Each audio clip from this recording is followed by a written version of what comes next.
À peine a-t-il retiré sa chemise que notre héros sent que quelque chose cloche. Dans son dos, un homme s'approche, armé d'un simple tournevis, prêt à frapper. Mais lui, pas une once de peur. Il se retourne, le regard droit. Soit tu dégages, soit tu frappes. Le barbu ricane, sûr de lui. Erreur fatale. En un éclair, il reçoit une lame dans l'épaule, suivi d'un coup de pied foudroyant. Parade, enchaînement, uppercut, un coup de pied au visage.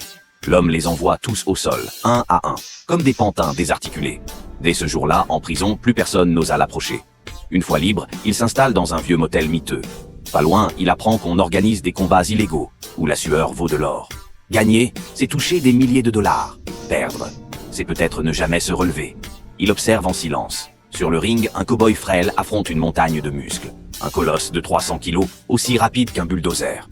Le cow-boy est soutenu par un petit malin qu'on appelle Frère Tondeuse, et le monstre par James, un parrain local au sourire malsain. Frère Tondeuse conseille la vitesse, mais sur le ring, face à la force brute, la vitesse fond comme neige au soleil. Les coups du cow-boy ricochent puis il se fait écraser et manque d'y rester. Frère Tondeuse arrête le combat, la rage au ventre, et 10 000 $ en moins. Abattu, il retourne à sa voiture. Et là, surprise, l'homme est assis à l'arrière. Un ange ou un démon? Frère Tondeuse panique, sort son flingue. Mais l'homme reste calme, lui propose un marché. Il veut être son combattant, battre le colosse et lui faire regagner sa mise. Tondeuse hésite. Qui est ce type? Il va me ruiner. Mais l'homme lui tend 300 $. Un essai. Ensuite, on partage 60-40. Pas le choix. Tondeuse accepte. Il retourne sur le terrain. Premier combat contre un autre champion. Le combat est bref. 2 mouvements. L'adversaire au sol. Tondeuse n'en revient pas. Le lendemain, il mise 5 000 $, sûr de son nouveau protégé. Face à lui, un autre dur à cuire. Mais notre homme, comme un danseur, voit tout venir, esquive, frappe. KO. Tondeuse hurle de joie. Il pourrait en battre 2. Mauvaise idée. Le chef chauve y croit et envoie 2 combattants. Un piège? Peut-être. Mais notre héros enchaîne les coups avec une grâce brutale. Projection au sol, clé de bras, craquement sinistre. Le chef veut tricher, cache l'argent, envoie ses sbires. Il n'aurait pas dû.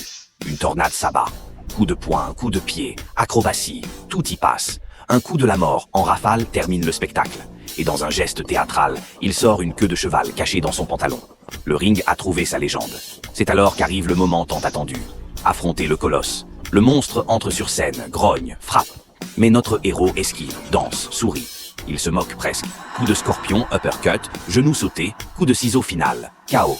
James, loin d'être furieux, voit en lui une étoile montante. Il l'invite chez lui et propose un défi plus grand encore, un tournoi international clandestin. À gagner? 5 millions de $. Il suffit de battre un certain Price. L'homme ne dit ni oui ni non, il réfléchira. Alors James envoie son arme ultime, sa magnifique compagne. Elle l'emmène dans une chambre, mais face à sa beauté, l'homme ne flanche pas.